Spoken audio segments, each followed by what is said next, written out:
dediquémonos a lo que nos interesa, ¿no? ¿Quién va a grabar?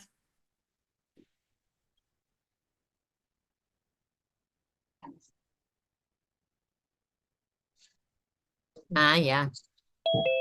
Bien, yo dije eso, porque un señor está de mi alumno, ¿no? Ya, listo, ahorita. Hagamos historia de lo que estaban estudiando, dejen de estudiar. Esta nuestra compañera me dice que está trabajando. No, yo creo que todos hemos estado trabajando, ¿no? Hasta hace media hora yo también estudiando, haciendo resúmenes de anatomía con mi ratón.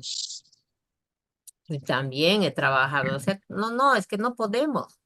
Toda mi vida ha sido así, no me escandalizo, ¿no? Qué lindo tu pared Castro Rispa. Son todos tus apuntes, ¿no? Es una buena metodología. Yo también hacía, a veces no había estos posits en mi tiempo, me ponían cualquier hoja, unos cuantos, como les hago los apuntes, solo letras, ¿no? Y así me obligaba a recordar. Y lo pegaba con Durex, el delgadito, en todas mis puertas, de tal manera que cuando caminaba por esta habitación, ¡ah! ¿Qué era esta C? ¿Qué era esta A? Y claro, me obligaba a eso constantemente, ¿no? Bueno. Vamos, bobitas. Yo sé que les interesa más la bioquímica que mi conversación. Vamos.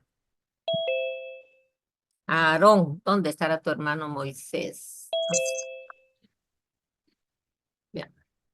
Jóvenes, por favor, debemos de tener siempre presente en la mente que nosotros, nuestra fisiología, nuestra conducta, se llama eso, conducta no es solamente la parte psicológica, sino conducta es cómo demostramos nuestra actividad física, mental, bueno, influenciado también por lo social, ¿no?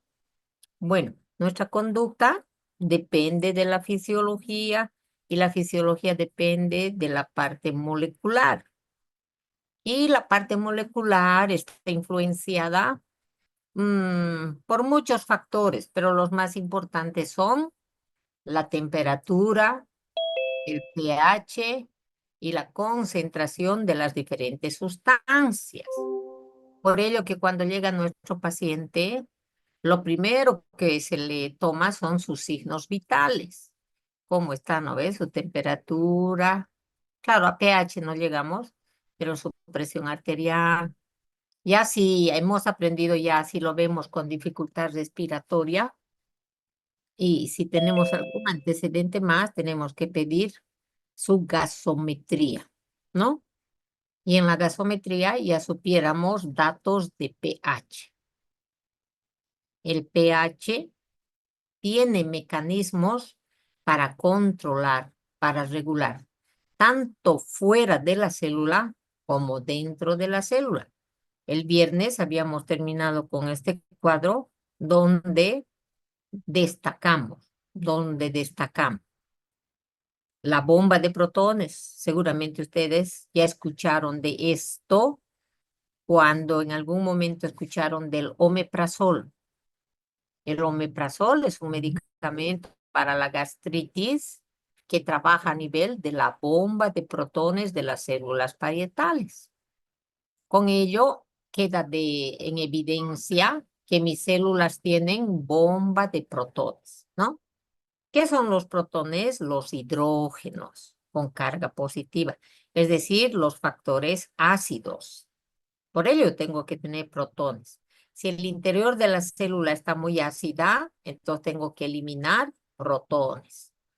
¿Cómo se eliminan los protones? Hay muchos mecanismos y uno de ellos es regalárselos al grupo amino para que se convierta en amoníaco, en amonio. ¿Se acuerda lo último que le hice, el último esquema que hice en la pisasa, ¿no? Luego tenemos transportadores.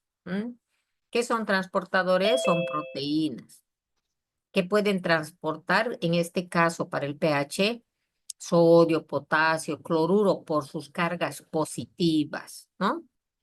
Para de esa manera modificar.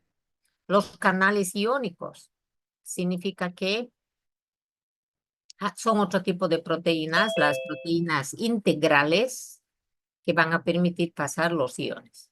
Recuerde que en la membrana celular tenemos dos tipos de membranas, las integrales y las periféricas. Pero fíjense que las periféricas no están hacia afuera, sino están hacia el citoplasma. Esto hay que recordar, ¿no? Bien, ¿qué factores influyen para regular, para que se modifique el pH dentro de la célula? Por supuesto, metabolismo celular. Ahora, este metabolismo celular se va a modificar en función del oxígeno. El oxígeno es el que va a determinar. ¿Mm? Los procesos metabólicos generan ácidos, ¿no? Si generan ácido, se debe eliminar los ácidos como protones. Para eso están las bombas de protones. Condiciones extracelulares. El pH de afuera puede afectar, puede modificar. Para ello tenemos los tampones. Todos los factores, metabolismo, la influencia de afuera y los tampones intracelulares. ¿Por qué se debe regular el pH? ¿Por qué es tan importante? Porque las enzimas, miren, proteína, la mitosis, todo lo que suceda en nuestra célula necesita de un pH fisiológico. Las enzimas son las moléculas más sensibles a los cambios de temperatura, de pH, de concentración de sales, de atmósfera. Lo más importante de nuestro cuerpo para que funcione son las enzimas. Y las enzimas dependen de los genes. Nunca hay que olvidar esa relación. Bien, ¿qué trastornos tenemos cuando se altera el pH? Ya lo habíamos mencionado, acidosis y alcalosis, ¿no? Acidosis puede alterar, igual que la alcalosis, la actividad de las enzimas en los dos casos.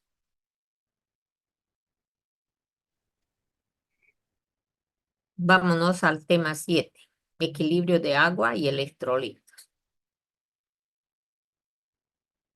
El agua es necesario para que haya ósmosis y con esto la presión osmótica. El agua es el que va a estar facilitando que las concentraciones en diferentes compartimientos sea el fisiológico. ¿Quién le colabora al agua? Los electrolitos. Y lo que no había que olvidar aquí, que sobre todo el agua es con el sodio. No sé quién es el enamorado, el agua o el sodio. Parece que el agua, ¿no? Al sodio le persigue el agua. Y al sodio le persigue el potasio. Y a este el cloruro. De esa manera que son los tres elementos que debemos tomarlos en cuenta. Cuando se pierde el equilibrio, aquí va a haber un estado patológico. Por supuesto que puede llevar a la muerte. Nosotros necesitamos un equilibrio entre agua, sodio, potasio y cloruro. Otros más, pero son los más importantes. Entonces, en esta tabla, algunos valores coinciden con lo que usted ya tiene su tablita famosa del TikTok. ¿Eh? Entonces, ¿y eso por qué varía? Porque son diferentes escuelas, son diferentes laboratorios. Esa es su explicación. No hay una tabla universal, joven, ¿sí? Pero los valores son aproximados. Por ello tiene que acostumbrarse usted según el autor, ¿no? Aquí es importante que destaquemos lo siguiente, que ya sabe usted, pero tal vez a alguien no le dio importancia. Este es el líquido extracelular y el líquido intracelular. ¿Qué es lo que abunda afuera? El sodio. ¿Qué es lo que abunda en el intracelular? El potasio, ¿no? El calcio, a mí me gusta más como 8,5 a 10 miligramos. Es lo que más se utiliza. El cloruro, en otras referencias, tenemos hasta 110. De hecho, yo tengo más en mi Nemo 110. Pero cuando tengo mis pacientes, lo que hago es fijarme los márgenes con los que está trabajando el laboratorio, ¿sí? Por ello nos mandan los valores de referencia al lado derecho y de esa manera sabemos con cuánto tiene calibrado su aparato ese laboratorio. Ahora este bicarbonato también de 22 a 28 y como término medio casi siempre tomamos 26, ¿no? Mis proteínas 7, pero lo correcto es 6 a 8, pero fíjense, es gramos, no es miligramos. Pero aquí está, aquí hay un errorcito. Miren, corrijan eso, por favor. Es decilitro, no es litro. Ahí hay un error garrafal. ¿No ve? Miren cuánta proteína tenemos, pero no es en un litro.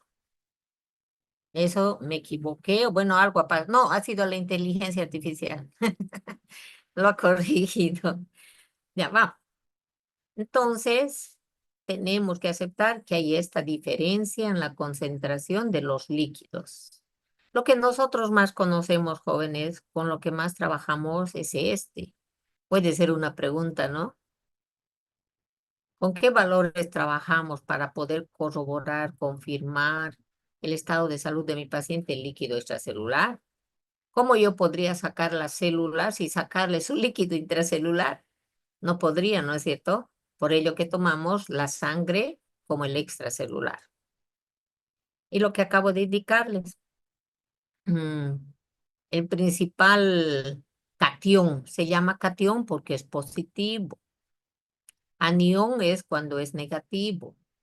Entonces, el catión importante dentro de la célula, potasio. Muy tóxico, muy tóxico. Tanto cuando está disminuido, aquí, 3,5 a 5. Si está menor de 3, la persona va a estar enferma. Si tiene más de 5, va a lucir enferma. De todos estos, el electrolito, el ion que produce más problemas es el potasio. Por ello, jóvenes, no sé si lo tendré más aquí abajo. Ya no. Por ello, jóvenes, que tenemos en farmacia las ampollas de cloruro de potasio. Pero estas ampollas de cloruro de potasio deben de ser diluidas, preparadas, mezcladas con agua destilada, bidestilada, en función a lo que le haga falta al paciente. ¿Cuántos miliequivalentes le faltan? Y entonces yo tengo que hacer esos cálculos que van a aprender en farmacología, pero lo que yo quiero que lleven de bioquímica es que este ion es tan importante, pero también es muy letal, ¿sí? Tenemos los casos de las viudas negras. Estos personajes psicopáticos que hacen, se casan el día de la noche de boda, abrazan a su pareja y le clavan en la región escapular una aguja, jeringa con potasio. Y entonces, por supuesto que va a morir. Es uno de los tóxicos, entre comillas, ideales, ¿no? No le estoy enseñando para que con su suegra, no, no, no, sino para que recuerde esto, por favor. Cada vez que usted esté recetando ampollas de cloruro de potasio, tiene que estar seguro de lo que está haciendo, ¿no? Y cuando se procede a la autopsia de ese recién y flamante esposo, ¿qué se va a encontrar? Potasio aumentado. ¿Y qué va a decir el fiscal? ¿Qué va a decir el médico forense? Bueno, es que ya estaba en lisis, hubo lisis. Cuando se tomó la sangre del cadáver, entró en hemólisis y el potasio intracelular salió al extracelular. O sea que no hay forma de demostrar. La única forma es, en la primera etapa de la autopsia, se debe revisar al cadáver sin ropa. Y cuando está así sin ropa, se debe buscar toda la superficie de la piel donde ha podido picarle un insecto o pincharle una aguja. Y entonces ahí, no es ciencia ficción, jóvenes, sucede esto, van a darle una miradita. También es muy peligroso porque los hermanos Zapana, a ver, van a poner ahí, van a buscar, van a entretenerse. Hace, no sé si 2 o 3 años, una madre vio que sus dos jóvenes hijos estaban flojos. Entonces, la brillante idea del suero fue, compró suero, le llamó a su vecina auxiliar de enfermería o que sepa a colocar suero. Y luego esta señora le dijo, pero debe ponerle potasio más, póngale vitamina C y no sé cuántas. Y la señora fue, compró y colocó ella, no me hacía los sueros, y ella se fue al mercado, volvió y los dos hijos estaban muertos. No es, y esto ha pasado en Santa Cruz. Bueno, hay muchos casos, hay muchos casos. Por ello, por favor, hay que recordar, al año usted va a avanzar eso en fármaco, pero también en cirugía, porque es muy importante la dilución del potasio. Así como es tan importante, pero también puede aquello, ¿no? El agua se mueve. Ese movimiento se llama ósmosis. Y eso está controlado por la osmolaridad, o lo mismo en este caso, osmolalidad. ¿Dónde está más concentrado? Afuera. Entonces el agua saldrá. Y a la inversa, si está más concentrado dentro de la célula, el agua entrará. Ya hemos visto nosotros de 280 a 295, 285 a 290, dependiendo de la escuela, pero no va a pasar de los 300, ¿no ve? Ahora, ¿cómo se calcula esta osmolaridad? Ya lo hemos visto en la clase pasada, pero por su importancia se repite. Laboratorio le da el valor de sodio, el valor de glucosa, el valor de la urea y usted lo multiplica por 0,22, ¿se acuerda? Eso hemos visto el viernes. Laboratorio le va a dar valores de sodio, glucosa y urea. Y para conseguir boom, yo en el examen también le voy a dar así, valor de sodio, glucosa y de urea. Usted lo va a multiplicar por 0,22, tiene el boom. Ahora, no va a poder, no va a poder dividir, ¿no? Tendrá que hacer un intento sin máquina calculadora, ¿no? O por lo menos aquí va a poder multiplicar, pues, ¿no ve? Va a poder multiplicar. Bien, de esta manera se va a calcular la osmolaridad.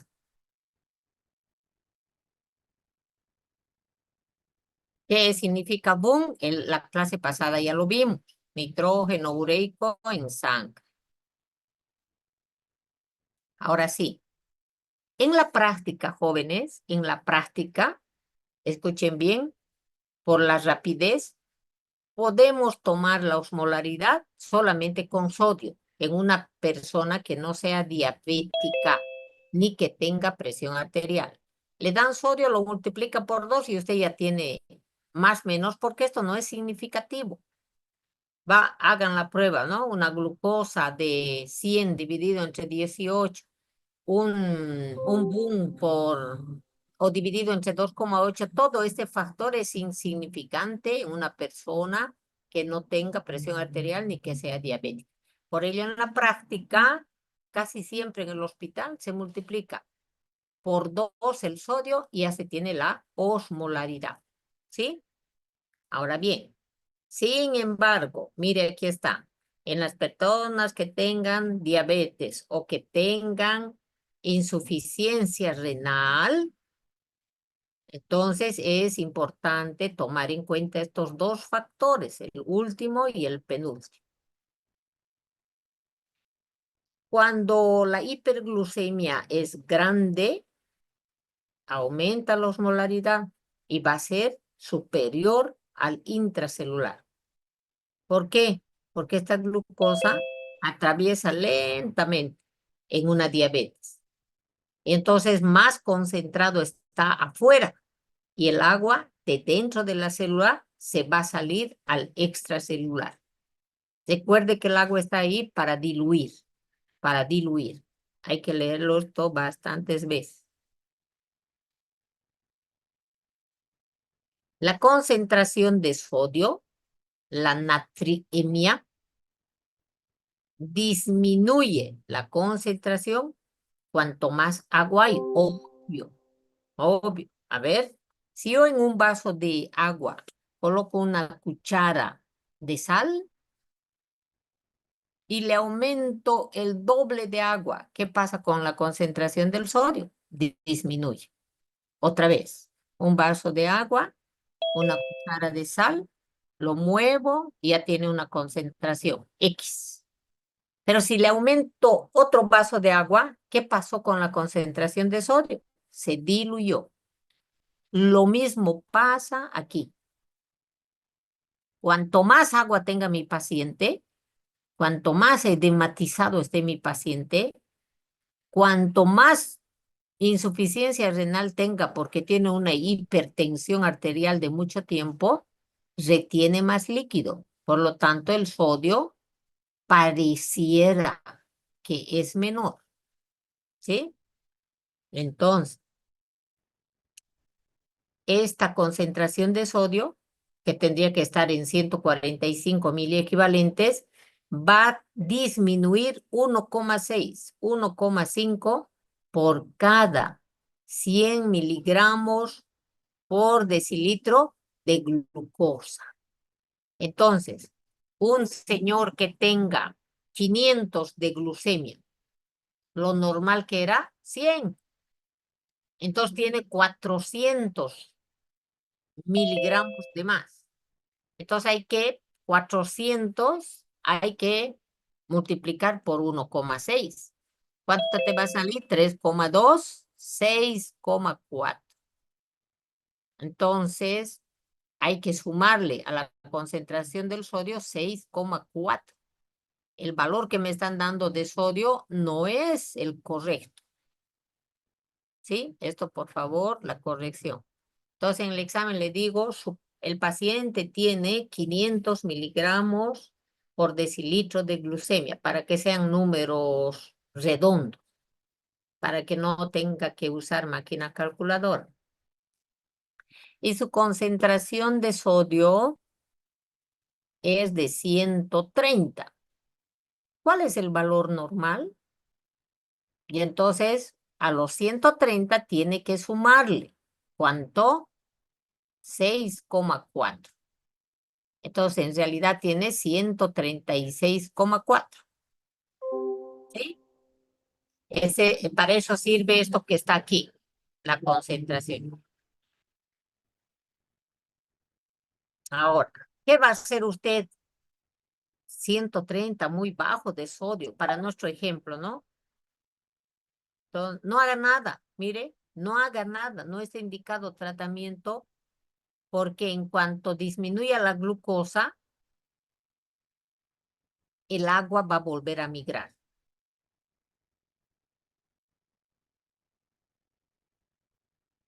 Bien, ¿qué es azoemia? Azo significa nitrógeno.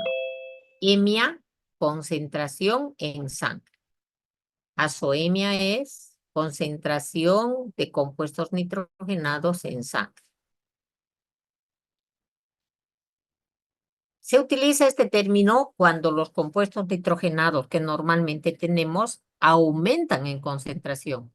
Este paciente tiene azoemia o está en azoemia cuando sus compuestos nitrogenados están más arriba de lo normal o lo de referencia. Entonces, en esta azoemia también aumenta. En una insuficiencia renal va a aumentar la tonicidad, la osmolaridad. Oh, No debemos olvidar esto, que los doctores bioquímicos también son humanos, igual que los médicos. Entonces, miren, los cambios pueden ser errores. Por ello, todos los de salud debemos de estar con los 5 sentidos cuando trabajamos. No puede estar un doctor bioquímico con su celular, igual que un médico no puede estar con su celular, ¿no? Por ello, la clínica es la madre de la medicina, del diagnóstico.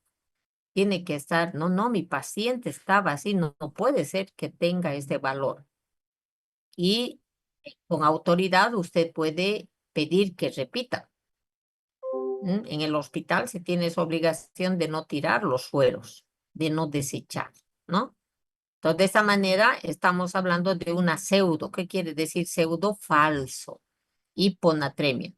Entonces usted dice, tiene hipo y empieza a administrarle suero fisiológico. No, para ello usted tiene que hacer el examen físico, tiene que examinar esa cavidad oral, tiene que ver el turgor de la piel para realmente saber si está deshidratado o está superhidratado su paciente. Eso va a aprender al año en semiología, ¿no? Bien, entonces lo que hay que recordar es que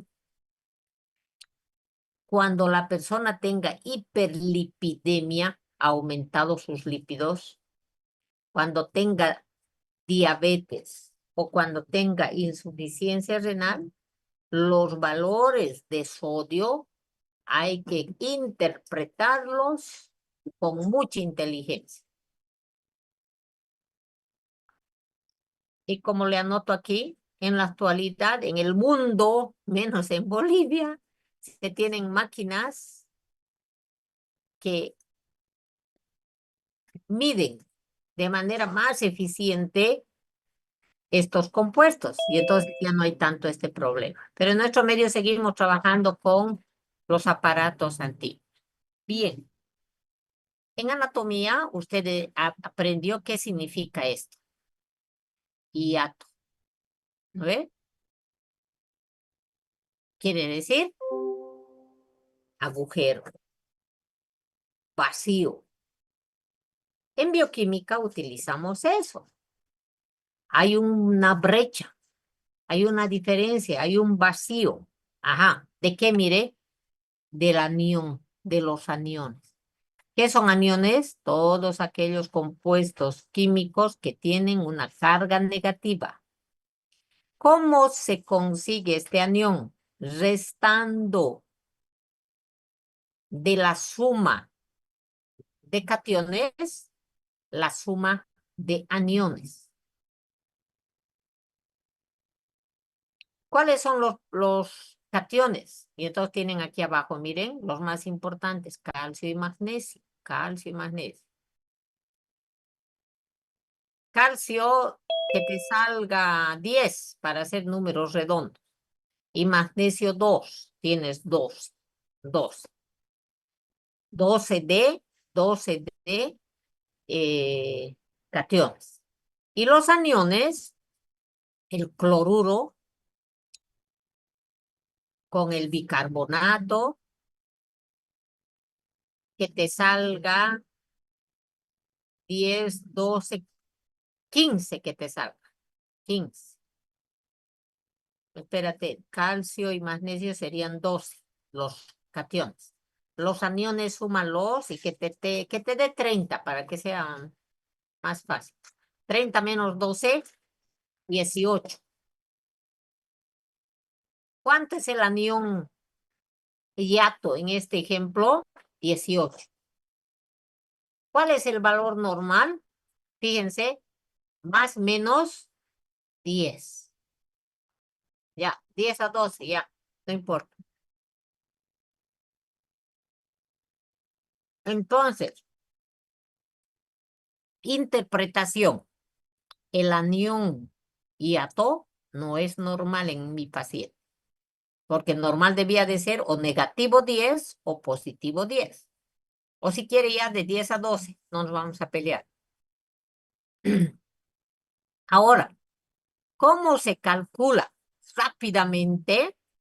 Solamente se toma en cuenta sodio, cloruro y bicarbonato. Entonces, cloruro, por ejemplo, le vamos a poner que sea 120. Y bicarbonato, que me salga 30. A ver si me sale. Entonces son 150.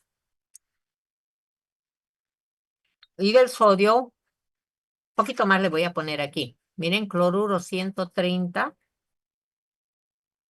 El bicarbonato 40. 170.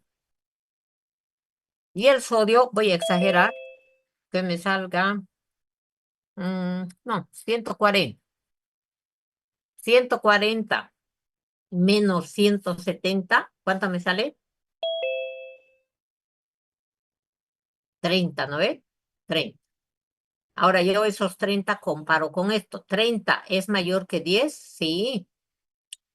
El valor normal era hasta 10. Entonces ahí que digo, mi paciente tiene un anión hiato anormal.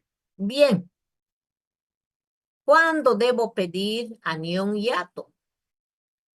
Miren, cuando el pH es menor del normal, cuando hay acidosis. Cuando mi paciente está con acidosis, debo pedir anión hiato. Bien. En la acidosis puede haber una acidosis hiperclorémica. El cloro, el cloruro está aumentado. En ese caso no se altera el anión. El anión va a estar con 6, con 8, con 9, con 10. Pero, como en este caso que hemos calculado, me salió más de 10. Entonces mi paciente o es diabético, cetoacidosis, o no tiene oxígeno, por eso está con acidosis láctica, o tiene una intoxicación con tóxicos de afuera, o insuficiencia renal crónica. Si tiene alcalosis, no debo pedir anión hiato, no debo calcular. ¿Sí? ¿Se entiende, verdad?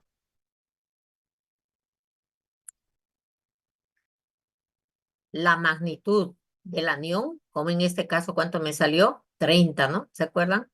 170 menos 40, 30. Si es superior a 30, entonces va a ser cetoacidosis o acidosis láctica.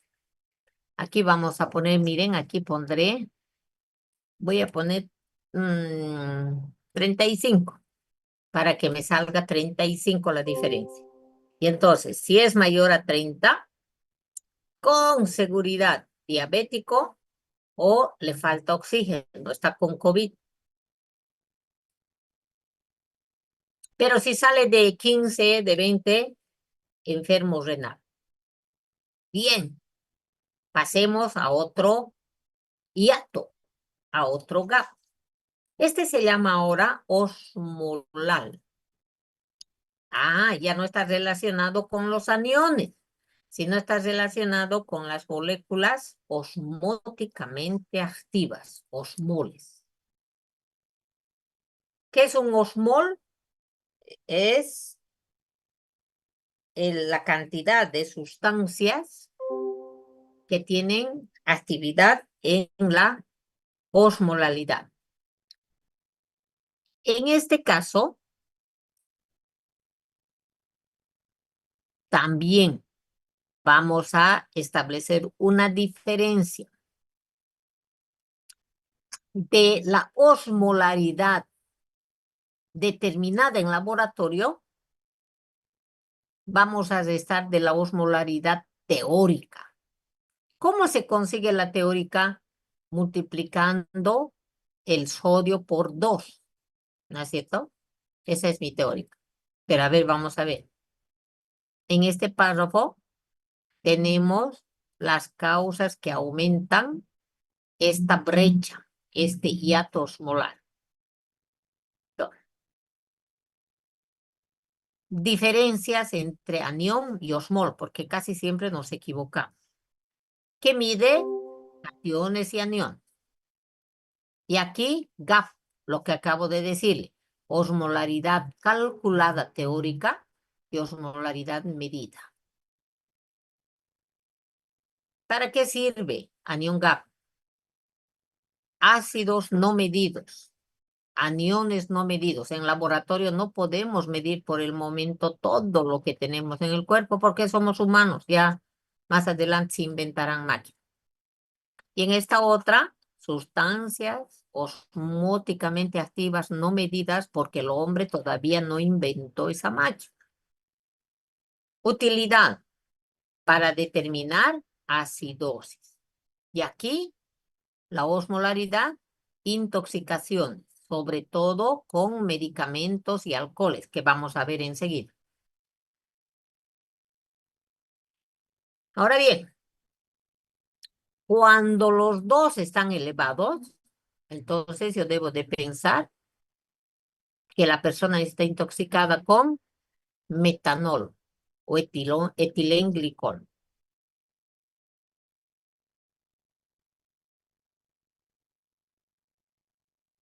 Solamente el osmol gap está elevado. Entonces, esto va a ser con el manitol, es otro alcohol. Manitol, de 5 carbonos. Este manitol se lo vende en la farmacia y es un diurético cerebral. Cuando una persona tiene un accidente de moto, edema cerebral, entonces no te sirve furosemida, no te sirve espironolactona, hidroclorotiazida, tiene que ser manitol. Entonces puede que a tu paciente se te pase la dosis del manitol y que va a tener osmol gap, ¿no? Eso.